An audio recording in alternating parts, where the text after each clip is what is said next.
샬롬, 믿음, 소망, 사랑 이 가운데 제일은 사랑이라.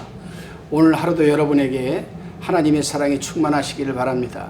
오늘은 호세아서 14장 1절로 9절의 말씀을 가지고 내가 벽가파같이 피리라 라는 주제로 우리가 요약강의 큐티를 나눠봅니다.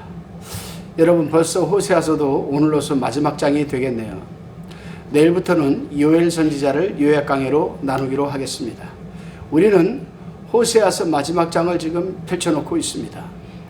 모든 학자가 호세아서의 주제를 죄인을 향한 하나님의 사랑이라고 말하지만 우리는 몇 날 동안 호세아서를 나누는 동안 오히려 하나님의 사랑이 그렇게 무서운 책망과 심판, 분노와 아픔을 동반하게 되는 것을 우리는 듣게 되었습니다. 아마 11장 8절을 기억할 겁니다. 여러분, 에브라임이여 내가 어찌 너를 놓겠느냐, 이스라엘이여 내가 어찌 너를 버리겠느냐, 내가 어찌 너를 아드마같이 놓겠느냐, 어찌 너를 스보임같이 두겠느냐, 내 마음이 내 속에서 돌아서 나의 긍휼이 온전히 불붙듯 하도다. 여러분, 이것이 하나님이 우리에게 향한 하나님의 사랑입니다. 하나님께서는 왜 우리에게 그러면 그토록 하나님이 징계를 내리시고 책망을 하시고 말 안 들으면 또 포로로 붙들려가게 하시고 왜 그러겠습니까? 하나님, 그것은 하나님에게 책임이 있는 거예요. 어떤 책임이 있는가? 우리를 구원하시고자 하시는 하나님의 책임이 있습니다. 왜냐하면 하나님께서는 우리가 태어나기도 전에 이미 창세전에 그리스도 예수 안에서 우리를 아시고 예정하시고 선택하셔서 때가 되어 아바 아버지라 부를 수 있는 믿음을 주시고 천국 반열을 세워주셨잖아요. 그런 사도 바울의 에베소서 1장 3절 이하에서 잘 말하고 있습니다. 그렇다면 우리의 의지와는 상관이 없이 불가항력적으로 하나님께서 우리를 내가 태어나기도 전에 이미 아시고 우리를 선택하셔서 우리를 부르셨다면 하나님이 우리의 의지와는 상관이 없이 하나님께서 주권적으로 그렇게 하셨으니까 하나님이 우리를 온전히 구원시켜 주셔야 되는 책임이 있는 거예요. 그러니까 그 책임 때문에 하나님의 사랑이 오늘도 우리에게 하나님이 외칩니다. 충만아 내가 어찌야 너를 놓겠느냐, 충만아 내가 어찌 너를 버리겠느냐, 충만아 내가 어찌 너를 아드마같이 놓겠느냐, 어찌 너를 스보임같이 두겠느냐, 내 마음이 내 속에서 돌아서 나의 긍휼이 온전히 불붙듯 하도다. 하나님이 오늘 우리에게 말씀하시는 겁니다. 저와 여러분에게.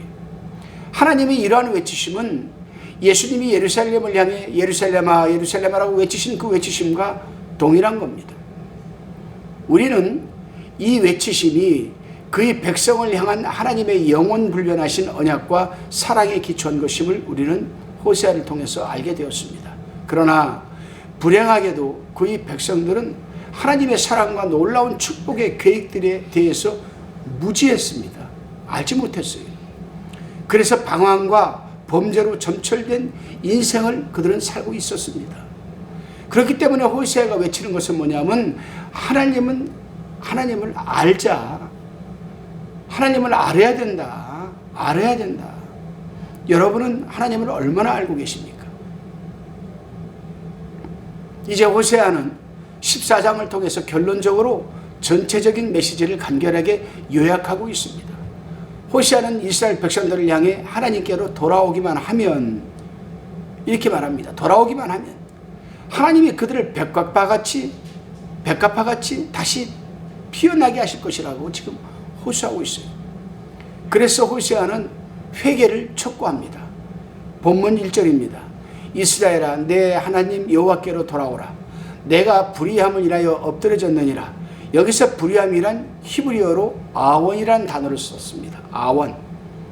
네, 히브리서 14장 1절을 보게 되면은 여기서 이 불의함을 인하여 엎드려졌느니라. 이 불의함이라는 히브리어 원어는 아원이라는 단어를 썼는데 이 아원이라는 단어는 하나님으로부터 떠나서 정신적, 영적으로 결별되어 있는 상태를 뜻하는 겁니다. 한마디로 불법 혹은 죄라는 의미로 우리가 해석할 수도 있겠죠. 이 단어는 이사야 19장 14절에서 비틀거리다라는 의미로 사용되었습니다. 여호와께서 그 가운데 사특한 마음을 섞으셨으므로 그들이 애굽에서 매사에 잘못 가게 하니 취한 자가 토하면서 비틀거림 같게 하였으니, 여기서 비틀거림이라는 이 단어가 바로 아원이라는 단어입니다. 바로 이 단어가 아원이라는 단어인데, 이것은 불법, 죄, 그래서 정신적, 영적으로 하나님과 결별되어 있는 상태, 이거를 우리는 아원이라고 합니다. 다시 이사야서 17장 1절을 보게 되면은 파멸이라는 의미로 이 아원이라는 단어가 또 쓰였습니다. 보라, 다메섹이 장차 성읍 모양을 이루지 못하고 무너진 무더기가 될 것이라. 성읍이 무너져서 형체를 알아볼 수 없을 정도로 폐허가 되어 보이는 이로 하여금 우리는 안타까움과 사랑함을 느끼게 하는 그런 상황을 우리는 아원이라고 합니다. 여러분, 그것이 불의함이라는 거죠. 불의함이라는 단어는 파멸, 비틀거림 그 자체를 모두 포함하고 있는 겁니다. 하나님과 올바른 관계에 서 있지 않으면 틀림없이 비틀거리고 넘어지게 됩니다.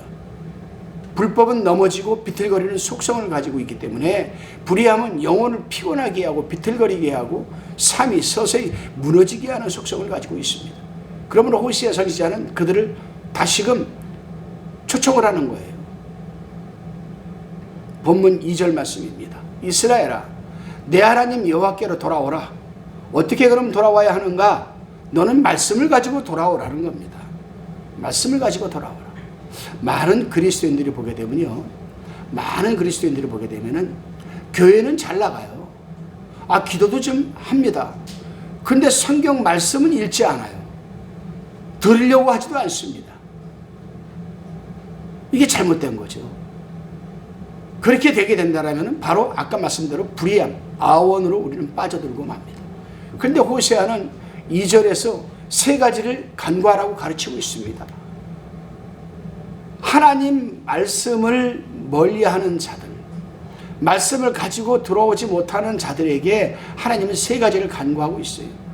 뭐냐? 첫째, 모든 불의를 제하시고, 모든 불의를 제하라는 겁니다. 이거는 나의 모든 죄를 용서하소서라는 말로 우리 상대어로 말할 수 있겠죠. 둘째, 선한 바를 받으소서라고 합니다. 이렇게 선한 바를 받으소서. NIV 성경은 은혜로서 우리를 받으소서라고 번역되어 있습니다. 세 번째로, 우리가 입술로 송아지를 대신하여 주께 드리리이다라고 하라는 겁니다. 송아지 대신 우리 입술이 주님께 드려지는 제사가 되게 하라는 겁니다. 그렇죠, 여러분. 우리는 물질 만능 시대에 살고 있습니다. 교회도 여기에 물들어 가지고 헌금 많이 내면 그걸로 그 사람이 가장 믿음이 좋은 줄로 우리는 그 사람을 대우합니다. 여러분, 하나님께서 물질 많이 갖고 오는 사람을 대우해 줍니까? 아니에요. 그렇다면 바리새인이 대우받아야죠. 그렇다면 사두개인이 대우를 받아야죠. 아니에요. 교회에는 담임 목사든 교회의 중직들이든 장로들이든 뭐 누구든 물질을 많이 교회에다가 헌신하고 헌납하는 것은 자기 신앙생활과는 아무런 상관이 없습니다. 그것은 자기 위로, 자기 영광, 자기 자랑에 준하는 거예요. 그나마 믿음이 있는 사람들은 내가 교회를 이렇게 섬기고 물질로 이렇게 헌신하면은 하늘에서 내 상급이 쌓아질 것이다. 그거는 맞는 말이에요. 구원과는 상관이 없는 거 아니겠습니까, 여러분? 그러니까 너희가 물질로 하나님을 섬기려고 하지 말고 입술로 물질 대신 섬겨라. 그리고 내가 살아가는 삶의 행함, 선한 바를 하나님께서 받아달라고 기도해라. 그리고 나로 하여금 모든 불의에서 나를 좀 붙들어 주옵소서. 이 세 가지를 너희는 간구하라고 가르치고 있는 거예요. 그리고 호세아 선지자는 3절에서는 세 가지를 하지 않겠다고 또 약속하라고 가르치고 있습니다. 먼저 세 가지를 하라는 것은 모든 불의에서 저를 제하여 주시고 선한 바를 받으시고 입술로 수송아지를 대신하여 주께 드리도록 그렇게 간구하고, 이제 하지 말라고 하는 건 뭐냐? 첫째, 우리가 아수리의 구원을 의지하지 아니하며라고 하나님께 부르짖으라는 겁니다. 우리가 아수리의 구원을 의지하지 아니하며. 여러분, 구원이 누구에게 있습니까? 하나님에게 있는 거예요. 하나님에게. 지금 요즘 여러분 우크라이나하고 러시아하고 전쟁을 하고 있잖아요. 또 미국이 이란하고 지금 또 전쟁을 또 치르고 있잖아요. 근데 그 전쟁은 가만히 보게 되면 두 가지에서 전쟁이 일어나요. 하나님의 계획 속에서 하나님이 어떤 한 나라를 임시로 들어 쓰시고자 할 때 하나님은 전쟁을 일으켜서 승리하게 하는 그 나라를 들어 쓸 위해서 전쟁을 일으키시고, 또 하나는 사단이 뒤에서 장난질을 해가지고 충동질을 해서 전쟁을 일으키게 합니다. 저는요, 참 우리나라 하나님이 얼마나 우리나라를 사랑하시냐면은, 참 우리나라는 그러한 전쟁에 지금 위기 속에는 있지만 휘말리지는 않잖아요. 근데요, 제가 깜짝 놀란 게 뭐냐면요, 우리가 이사야서 에레비야를 보게 되면 로스라는 나라가 나오잖아요. 로스. 이 로스가 러시아거든요. 러시아. 성경에 보게 되면 마지막 때에 이 로스라는 나라가 1만 명, 그러니까 1억의 군대를 가지고 예루살렘을 쳐들어온다고 그랬습니다. 자, 그런데 지금 가만 보면은 러시아라는 나라가 전쟁을 지금 계속 지금 일으키고 있어요. 아, 때가 됐구나. 때가 됐어. 그러면 이방 연합군들이 1억 명의 군사가 어디로 오는가? 무기토 평원으로 쳐들어오는 거예요. 무기토 평원. 요한계시록 보게 되면은 무기똥의 악한 영들이, 개구리의 영들이, 더러운 영들이 1만 명의 이 금의 기마병들이 말을 타고 무기토로 들어와요. 그런데 이해가 안 가요. 무기토로 올라오려면은 유프레스 강을 건너야 되잖아요. 그럼 강을 말 타고 건널 수 있습니까? 근데요, 놀라운 일이 있어요. 지금 한순간에 수문만 닫아버리면 유프레스 강이 말라버리는 엄청난 거대한 댐을 지금 여러분 소련에서 지금 건설하고 있잖아요. 터키 이 국경 쪽에다가. 터키도 그걸 인정하고 있고. 그런데 이 무기토 평원에서, 무기토 평원이라는 것은 우리가 알고 있는 그런 일반적인 평원이 아닙니다. 무기토 평원이라는 것은 골짜기가 있고 산이 있는데 그 무기토 산이에요. 원래 그 산 아래 평지가 있는 거예요. 평원이. 그런데 그때의 마지막 때 하나님께서 개입하셔가지고 여러분 그 1억 명의 군대를 완전히 이걸 갖다가 우리는 무슨 아마겟돈 전쟁이라고 합니다. 아마겟돈 전쟁. 그래요, 여러분. 근데 지금 가만 보면 러시아, 중국이 성경에서 말한 그대로 지금 로스가 지금 여러분 전쟁을 지금 계속 일으키고 있고 시도를 하고 있고, 그래서 세계 이 정세, 역사를 돌아가는 걸 보면은 성경 그대로 예란 대로 돌아가고 있구나. 그래요, 여러분. 우리가 아수리의 구원을 의지하지 않겠다라고 너희가 해라. 기도해라. 당시 이스라엘 백성은 아수리의 도움이 없으면 멸망 직전에 있는 나라를 건져낼 길이 없다라고 그들은 생각했습니다. 그런데 호세아는 아수리의 구원을 의지하지 않겠다고 다짐하라고 합니다. 왜? 구원은 하나님에게 있는 거지 아수리에게 있는 것이 아니기 때문에. 두 번째로 말을 타지 아니하며라는 기도를 하라는 겁니다. 여기서 말은 이스라엘의 군사력을 상징합니다. 말을 타지 않겠다라고 고백하라는 것은 뭐냐? 너희들 힘과 능력을 배양하는 그 길만이 문제를 해결하는 방법이 잘못됐다라는 겁니다. 그래요, 여러분. 어떤 전쟁의 문제를 해결하려면 하나님의 주권이 있는 거 아니겠어요? 아수르도 하나님의 주권에 있는데. 세 번째로 다시는 우리 손으로 지은 것을 향하여 너희는 우리 신이라 하지 아니하오리니 이렇게 기도하라는 겁니다. 이것을 우상숭배하지 하지 않겠다고 하나님께 기도하라는 겁니다. 그렇습니다, 여러분. 근데 이 세 가지를 여섯 가지를 가만 보면은 우리가 해야 될 것 세 가지, 모든 불의를 제하시고 선한 말을 받으시고 우리 입술로 수송아지를 대신하여 드리리이다. 이 세 가지는 우리가 해야 될 것인데 이것이 여러분 당시 이스라엘 백성들에게만 국한된 게 아니에요. 오늘날 우리에게도 마찬가지입니다. 예수 믿으면서도 여러분은 얼마나 모든 불의 속에 살아가고 있습니까? 예수 믿으면서도 여러분 선한 행실은 하나도 없어요. 예수 믿으면서 여러분 주일날 교회 가서 11조 내고 헌금만 잘하면 된다. 구원파 박옥수 목사처럼 잘못해도 보통 잘못된 게 아니죠. 박옥사 목사는 회개할 필요가 없다고 합니다. 왜 회개할 필요가 없습니까, 여러분?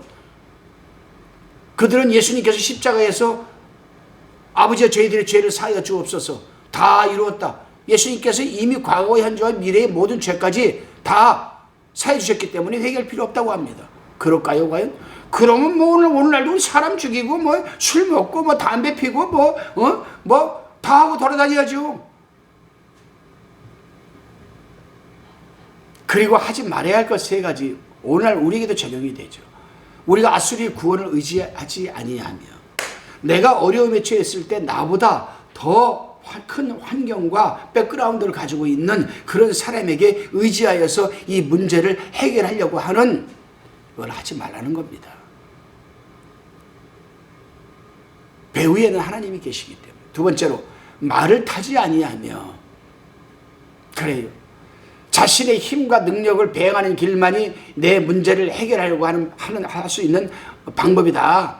그래서 나는 될 수 있는 대로 수단과 방법을 가리지 않고 나는 내 힘과 능력을 가지고 살아가겠다. 돈이 많아야 돈을 벌어놔야 내가 모든 문제를 해결할 수 있다. 천만의 만만의 말씀입니다. 천만의 공떡 만만의 공떡이 아니라 억만의 공떡 조만의 공떡입니다. 천만의 한순간에 하나님이 치십 한순간에 무너져버리고 맙니다. 여러분. 세 번째로 우리가 하지 말아야 할 것은 뭐냐? 우리 손으로 지은 것을 향하여 너희는 우리 신이라 하지 아니하오리. 오늘도 우상 숭배하는 사람이 없다고요? 교회 장로, 교회 안수집사, 심지어 교회 목사까지도 우상을 섬기는 사람들이 얼마나 많은지 몰라요. 무슨 말씀입니까, 목사님? 무슨 목사가 우상을 섬겨요? 그래요? 그럼 한번 우리가 사도 바울의 말을 들어봅시다. 사도 바울이 골로새 교인들에게 뭐라고 그랬습니까? 탐심도 우상이라고 그랬습니다. 목사가 탐심을 가지고 있으면 그 우상을 탐하는 거죠. 아침에 출근하면서 자동차에 탁 타가지고 자동차 백미러에 걸려있는 십자가 그것에 손을 탁 잡고 기도하고 출발합니다. 우상입니다. 내가 십자가 목걸이 안 차고 다니면 꼭 이상한 일이 일어날 것 같아서 꼭 십자가를 치고 아침부터 우상이죠. 우상입니다. 상천하지에 존전하시고 현재 충만하신 하나님, 전지하시고 전능하신 하나님, 이 하나님의 영이 우리 속에 성령으로 들어와 계십니다. 이 성령을 우리는 헬라어로 파라클레토스라고 하죠. 영어로는 더 헬퍼입니다. 돕는 자죠. 우리의 마음과 생각까지 감찰하시는 하나님, 머리털까지 세신 바 되신 하나님, 그런 하나님이 여러분 어찌 우리를 인도하시고 보호하시고 여러분 지켜주지 않으시겠습니까?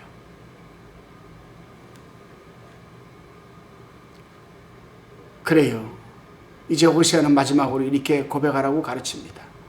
이는 고아가 주께로 말미암아 긍휼을 얻음이니이다. 우리는 아버지를 잃어버린 가련한 고아이므로 아버지 하나님 외에는 아무도 우리에게 도움을 줄 수 없고 그 도움을 받을 수 없는 존재임을 고백하라는 겁니다. 그래요. 인간은 하나님 없이는 살 수 없는 존재임을 인정해야만 합니다. 아수리의 도움을 받을 수 있고 전쟁에 나갈 수천 수만 필이 말을 소유하고 나의 신이라고 칭할 만큼 가치 있고 귀한 것들이 있어도 하나님이 없는 나는 아버지 없는 불쌍한 고아에 불과하다는 사실을 공개적으로 여러분이 시인하라는 겁니다. 다시금 본문 4절로 8절에 보겠습니다. 하나님이 직접 말씀하시는 직접 화법이 여기서 다시 사용되는데 선지자의 권고에 의해서 1절 3절에 드려진 참회의 기도에 응답하시는 내용을 담고 있습니다. 그 내용은 하나님의 약속들로 가득 차 있어요. 첫 번째, 하나님의 약속이 4절에 나타납니다.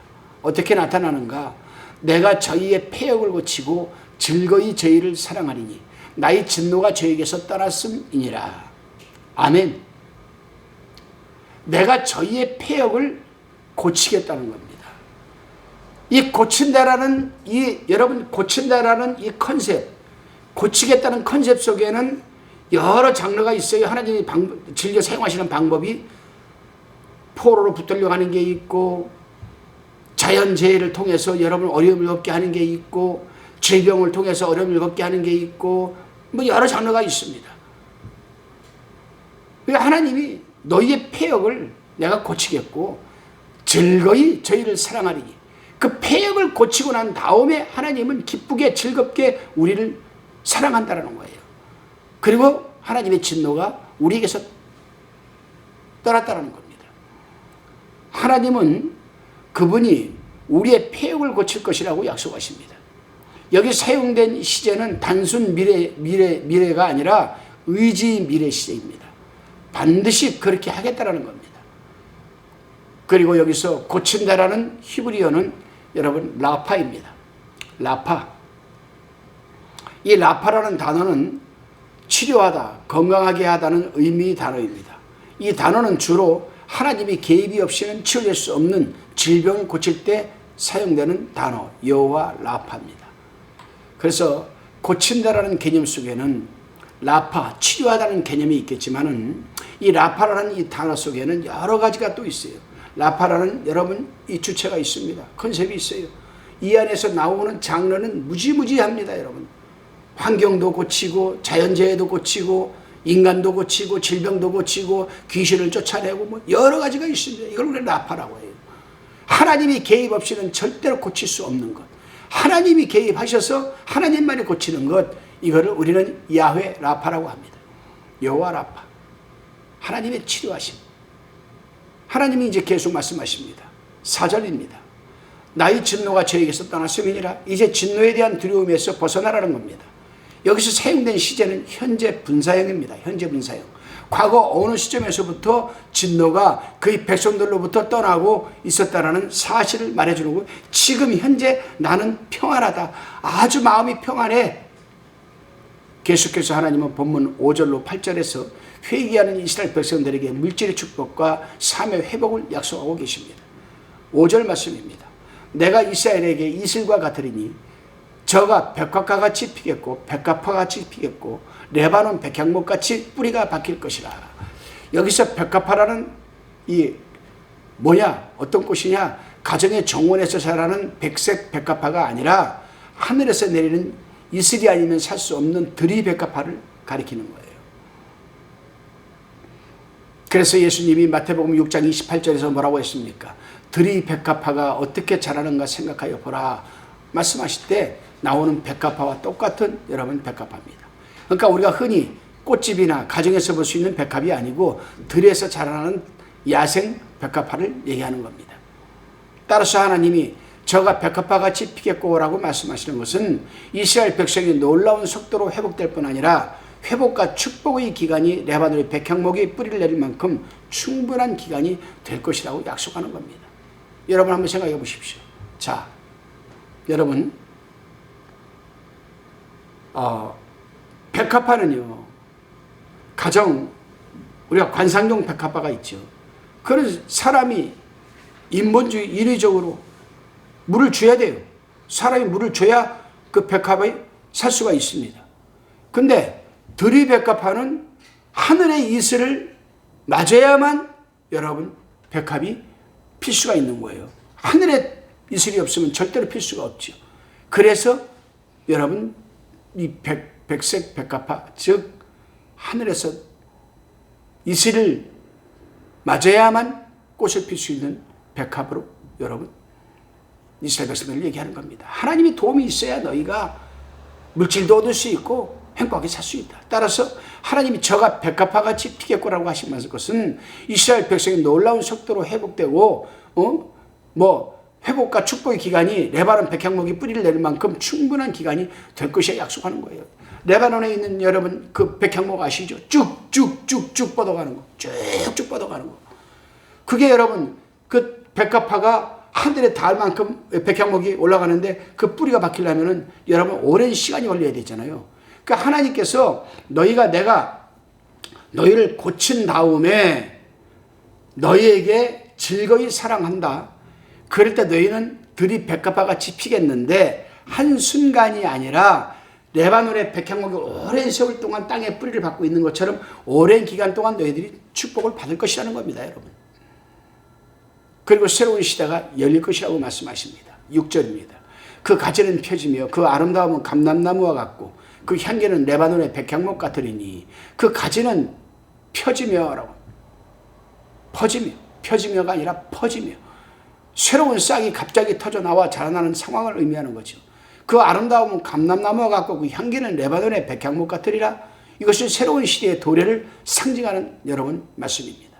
하나님은 여러분 영적인 안식이 찾아온다고 또 약속을 하고 있어요. 본문 7절에 보니까 그 그늘 아래 거하는 자가 돌아올지라 저희는 곡식같이 소생할 것이며 포도나무같이 꽃이 필 것이며 그 향기는 레바논의 포도주같이 되리라. 그 그늘 아래 거하는 자가 다시 돌아온다는 것은 그의 백성들이 하나님의 그늘 아래 거하게 됨을 의미하는 거예요.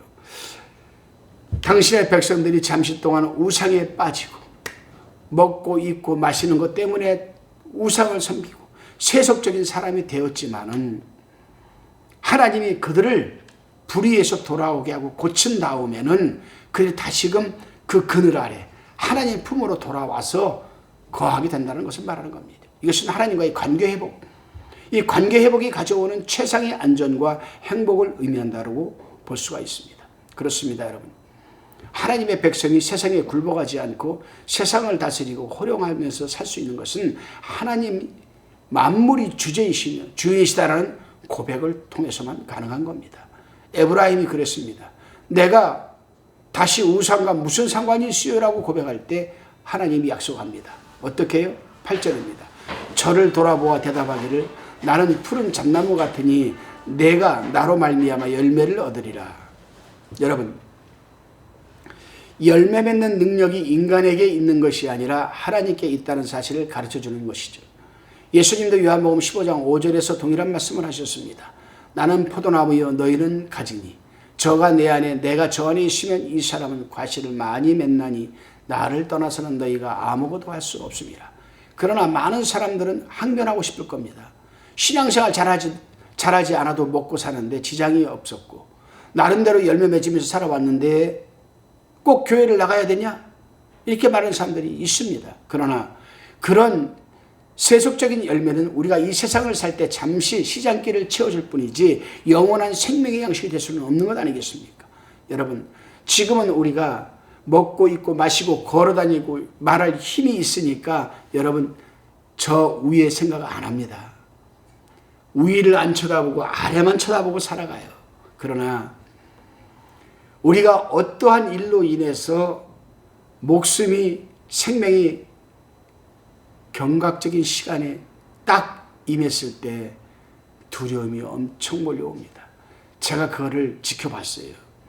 저는 안양 샘병원에 한동안 다녔습니다.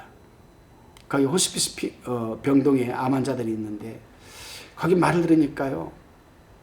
어떤 사람은 죽기가 싫어가지고 안 죽으려고 시트를 손으로 얼마나 그냥 잡아당기지 손톱이 훌렁 까져가지고 피가 다. 근데 어떤 사람은 죽음을 고요하게 잠자는 듯이 받아들이는 사람이 있더라 이거죠. 차이가 무엇인가? 예수를 믿고 믿음이 있는 사람과 없는 사람의 차이란 얘기죠.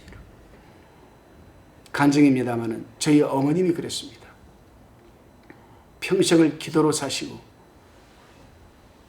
평생을 교회에서 사시고 기도원에서 사신 분입니다. 틈만 남은 기도원 가서 앉아 계시고 근데 저희 어머님이 돌아가실 때 제가 그때 세미나를 할 때였습니다. 근데 우리 전도사님하고 지사님 한 분이 저희 어머니를 케어하고 계셨었는데 갑자기 내려오셨어요. 목사님, 권사님께서 잠깐 좀 보재십니다. 그래서 제가 올라갔더니 목사님, 제가 세상에서 마지막으로 먹고 싶은 게 하나 있는데 좀 해주세요. 그래서 말씀하세요 어머님. 걱정하지 마시고 했더니 어머니라고 부르지 말고 권사님이라고 부르라고 주세요. 그래서 내가 네 권사님 그랬더니 녹두죽이 그렇게 먹고 싶다고 그래요. 그래서 잣죽하고 녹두하고 섞어서 해드리겠습니다. 그래서 내가 우리 전도사님한테 시장 가서 녹두하고 잣을 좀 사가지고 와서 죽 좀 끓여드리라고. 그랬더니 3일 전에 그랬거든요. 수천하시기 3일 전에. 그때 제가 안산에 있을 때였습니다. 안산에서 목회할 때였습니다. 그때 안산 교회가 꽤 컸기 때문에 근데 어머님이 그러는 거예요. 점심 때 나를 또 불러서 올라갔더니 나 좀 목욕 좀 시켜주시고 머리도 좀 빗어주시고 저기 농 아래 보면은 내가 준비한 옷이 있는데 그걸 좀 갈아입혀달라고 그러는 거예요. 왜 그러시냐고 그랬더니 천사가 나를 지금 데리러 오고 있다라는 겁니다. 영안이 열린 사람은 보이는가 봐요. 뭔 소리 하는 거냐. 어머니 아직도 20년 더 살 수 있다고 걱정하지 마시라고. 내가 교회 크게 건축하는 거 봐야죠. 아니에요, 목사님. 지금 주님이 천사들을 보내서 저 지금 천사들이 오고 있습니다. 곧 와요. 나는 안 믿었습니다. 그래서 목욕을 시켜드리고 옷을 갈아입히고 했는데 그 다음날 저녁에 뭐라고 그러냐면은 내일이나 모레 주님 곁으로 갈 것 같습니다. 천사들이 지금 와서 준비는 다 되었느냐라고 지금 말하고 있어요. 그래서 내가 준비가 아직 안 됐다고 그랬습니다. 내일 저녁에 목사님에게 할 말이 있으니까 올라오세요. 그래서 그 다음날 저녁에 올라갔더니 저 농문을 좀 당겨보라고. 당겼더니 그 안에 그냥 꼬깃꼬깃 1,000원짜리, 5,000원짜리, 10,000원짜리, 그 다음에 그냥 이만큼. 그 다음에 반지, 비녀, 목걸이, 거기 잔뜩 있는 거예요. 금비녀, 금반지. 다 꺼내오세요. 이거는 꼭 교회 할 때, 어려울 때, 교회 개척할 때만 꼭 쓰십시오. 그리고 나를 자리를 이쪽으로 좀 밀어봐요. 그래가지고 어머님 자리를 밀었더니 장판 좀 들어보래요. 들어봤더니 조은행 통장이 완전히 그냥 눌러 붙어가지고요. 글씨가 하나도 안 보이겠는데 뭔지. 내가 죽기 전에 은행에 가서 이 돈을 찾으세요. 은행에 가니까 이거 안 보이는 거야. 아무것도. 계좌번호도 안 보이고 아무것도. 그래서 어머님 비밀번호가 몇 번이에요? 그랬더니 나 그거 몰라요. 하도 오래돼서. 제기동에 있는 거 그거 집하고 땅 파는 거 그 돈 거기에 있습니다. 그래서 은행 직원한테 사정 얘기를 하고 경찰관을 데리고 집에 와서 확인을 하고 어머님 지장 확인하고 그렇게 해가지고 그 돈을 찾았습니다. 근데 그 다음날 이제 오늘이죠. 이제 오늘 소천하는 날이에요. 아침에 일어나서 어머님한테 인사를 드리고 이제 그때가 세미나 마지막 날인가 그럴 거예요. 그때는 세미나를 4일 5일씩 했었거든요. 제가. 그런데 오늘 점심은 좀 간단한 걸로 먹었으면 좋겠습니다. 그래서 어머님 뭐 드시고 싶으세요? 그랬더니 그 잣죽하고 노트죽을 먹고 싶다 그래서 또 그걸 끓여드렸죠. 그거 드시고 나 한숨 잘래요. 주무시다가 소천하셨습니다. 주무시다. 여러분 그래요. 지금은 우리가 힘이 있고 말할 수 있는 힘, 먹을 힘, 걸어다닐 힘 있으니까 우리가 여러분 주님 앞에 쓸 날을 생각하지 않죠. 성경은 뭐라고 말하고 있습니까? 너희가 청년인 날에 곤고한 때를 기억하라 이렇게 말하고 있습니다. 여러분. 그래요. 그렇습니다. 여러분. 임시적이고 현실적인 이 세속적인 삶은 우리에게 자만심만 키워줄 뿐이고 교만심만 피워줄 뿐이에요. 우리가 죽으며 문턱 앞에 서보게 되면은 그러한 것들이 사라지게 되고 어떤 사람은 너무 늦었다라는 판단이 있을 때도 있습니다. 어떤 사람은 주님 앞에 상급을 받으러 가는구나 생각한 분도 계실 거예요.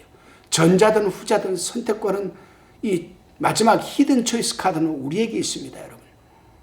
이제 호세아는 그 예언 사역을 마치면서 이런 하나님의 놀라운 축복과 약속을 누가 깨달으며 이해할 수 있겠는가라고 반문하고 있습니다. 9절 말씀입니다. 누가 지혜가 있어 이런 일을 깨달으며 누가 총명이 있어 이런 일을 알겠느냐.